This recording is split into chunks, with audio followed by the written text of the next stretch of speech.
Hey, this is the Make Sense Again American, where everything I say makes absolute sense. Look, my brand, there's some guys that only do red pill. There's people that only do relationships. People that have YouTube accounts that do hair, makeup, fingernails. My brand is for people that listen. I'm about to get my 50th subscriber milestone. Anyway, so you 49ers, man, I really appreciate you, man. I mean, you stuck with me this whole time, so let me begin. Okay, my brand is just to make sense. So I'm just gonna make sense. This isn't hate speech. This isn't, and I usually do give hate speech. I don't care. To me, it's called freedom of speech, but yeah. But look, whenever a person gets a flat tire, they usually wreck their car. And why do they wreck their car? Because they slam on the brakes. You get a flat tire, you slam your brakes, you wreck your car. You're not supposed to slam on your brakes, right? And you're like, but I have a flat tire. When you see a high-speed chase and the cops pop one tire, they don't wreck. Do you know why? Because they don't slam their brakes. They're trying to get away from the cops. So don't slam your brakes. You see now? You see how that makes sense? Because if the criminal's like, oh shoot, got a flat tire, let me slam. Oh, here's accident. But you don't slam your brakes. You keep it moving. But people wreck their cars, assuming they're supposed to slam their brakes. Once you hear that tire pop, no. You keep driving, you keep coasting, and you lay off the brake. Having said all that, what I do is I like to make sense, and I like to put it out there so that you look at it and you're like, that does make sense. Oh, that's why my Tia Carmen wrecked the Volvo. You know what I'm saying? Let me begin. This topic is about Sodom and Gamora. Why did God have to annihilate the two cities of Sodom and Gomorrah? Now, first of all, the Bible doesn't teach us to hate gays. I don't know why you keep saying that, but it doesn't teach you to hate the gays. If there is a religion that hates the gays, it's not a good religion. You can't hate anybody. They say only God can judge, and they're right. Only God can judge you. But now, why did God have to come down on them? Why? They had their own cities. They had their own little communities. It was men and boys and women and girls, things like that. It was Sodom and Gomorrah, and God said, I have to put a stop to this. But nobody ever asks why. Why? It doesn't make sense. Those were his children. Those were his people. Well, before Christ came on earth, God used to put his hand on everything. Read the Bible and you saw it. He put his hands in wars. He made the sun stand still. He got a big fish to swallow Jonah. It wasn't an interference, but he was there, and he did his thing. Now, one of the things that he didn't do, though, was when Moses, in case you didn't know, when Moses was on earth, well, of course, because Moses was on earth, but when Moses was alive, after he had left Pharaoh, after he had freed, the slaves, and they lived in I believe the city of Canaan. No, Israel. It could have been Canaan or Israel. I don't know. But anyway, he was in charge of a military that was so fierce and so dynamic.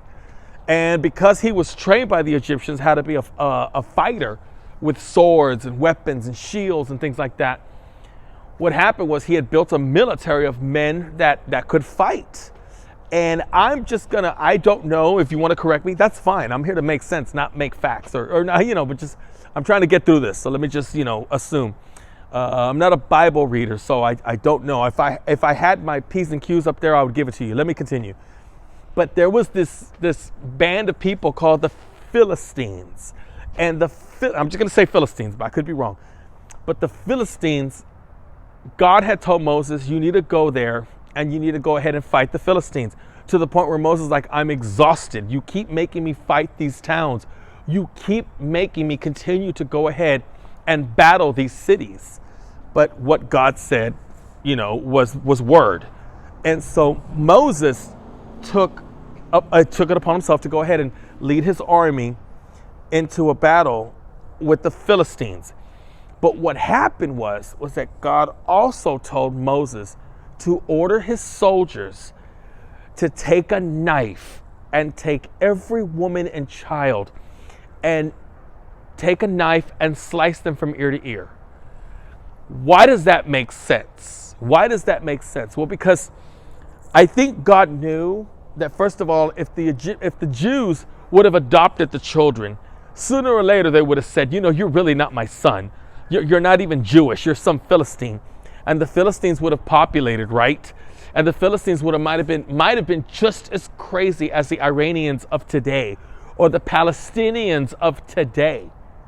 They probably would have had some type of vendetta against Israel to the point where they would have been, numerous today in 2021, and they would have done something. So when you look at the future,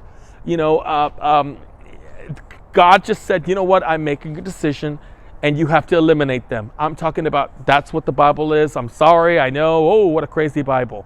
But it's one of the stories in the Bible. Now, why Sodom and Gomorrah? Well, look at what's happening today in 2020. Hold on, I'm drinking a beer and I'm gonna take a swig. Hold tight.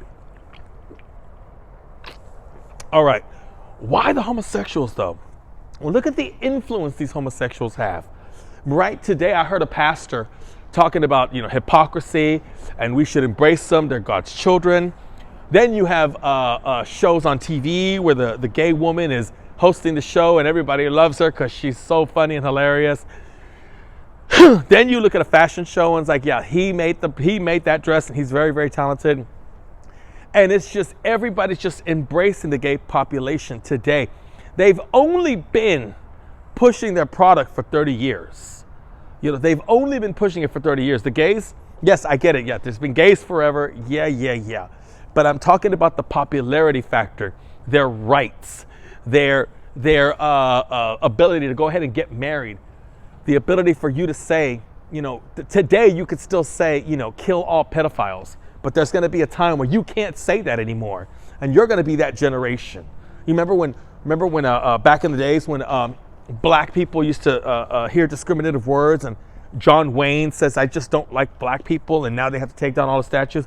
But back then it just rolled off the tongue. Well, today we can still say kill all pedophiles, and back in the day you used to say the F word, the other F word. And people today just look at you like, I can't believe you said that word. That's an offensive word. What is your name? What's your Instagram? You're going to be doxxed. The power that they have today is really, really, it's just really throat clenching. They'll take you by the throat and they'll put you on a stick and set it afire just because you have an opinion about homosexuals. And of course, the churches that, don't condone homosexuality, they're getting hit the hardest because, you're supposed to love. Of course, if you, love Trump, you got to die. For some reason, that's their law. But you have to love, you have to love the gays, and you're just this church and you don't like it. So they're trying to take out all the churches. The Bible is being called a hate book. But why did God have to do that back then? It's really simple. And it makes sense. What he did to that city, look, when you're watching people flourish and populate the world, it would be like a big monkey wrench in the circle of life. There would be a lot of people embracing it. Hey, my cousin's gay, yeah, it's me. I'm Ahmed, and I'm I know he's gay, but he's over there, and I'm cool with it. And children wouldn't grow, and women would marry women, and men would marry men, and the world would not have been as populated as it is today. It's just about population. God has stopped putting his hand on anything now after Jesus came to earth. There's no more interference from God. Back in the day, he was interference, with the Red Sea being split in half. And with the snakes, all these different types of stories where God had put his hand on something, literally put his hand on certain events that happened in the Bible. But he doesn't do that anymore. Now he's just watching. And now he's spectating or observing the goodness in people's hearts. Nobody should hate gays. But we could inform them that this is not the way to be. But the reason that he destroyed Sodom and Gomorrah, because just like he knew about the Philistines, that they'd probably have been a crazy, crazy bunch. And they probably would have blew up the planet by now. There's something he knew about them that were crazy. And he's like, I got to eliminate them. We just have to eliminate them once and for all. sliced their throat. He just said, you know what? The world's not ready for this, Sodom and Gamora. The popularity would have been good. I mean, think about it. Well, he does great hair. She does good work with the donkeys, and she's a good donkey trainer. And they're great at sports, and I know he's gay and he's married to his husband, and the year is 602 AD. But they're really happy together. These people always want to get the new culture, the young, to embrace that culture. They want that. That's what they want. They want the young to be drafted. They want to influence the youth, and they would have done that. And he wasn't having it. That's it. He wasn't having it. If people today were born back then and said, it's okay, he would have had a hand in it, which he did. He put his hand down and he set the place ablaze and killed them all. Yes, it's in the Bible, but that's why he did it. He didn't do it because it was man with man. He was doing it because you're putting a monkey wrench in his plans.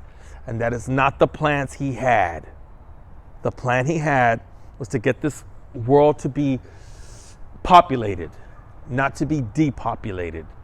But you look now, and it's getting depopulated. Feminism, I don't want any kids. Lesbianism, you don't need a child. You don't even need a man. Just go ahead and buy this and, from the adult bookstore and have fun with that. Men with men, adopting children, making them see, them smooch and kiss and hug. That I don't like. I don't think any child should see that, but that's on them. I don't hate gays. I don't. I just want to make sense. That's why it happened. This is my brand. All I do is make sense. So I thank you for being a subscriber. And like I said, all I do is make sense. But I don't hate anybody. Okay, I hate one brand of people, but I think you know which brand that is. But it's not even the gays. Anyways, on that note, this is the Make Sense Again American, where it does make sense. That's why he did that. And if he hadn't have done it, think of what would have happened. Okay, let's just put it like this.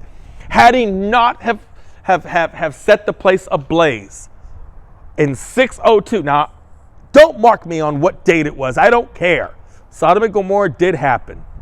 But had he not have done it, what kind of influence would you have had on the population? You wouldn't have died down. You would have multiplied, correct? You do understand, right? You have a certain je ne sais quoi about you.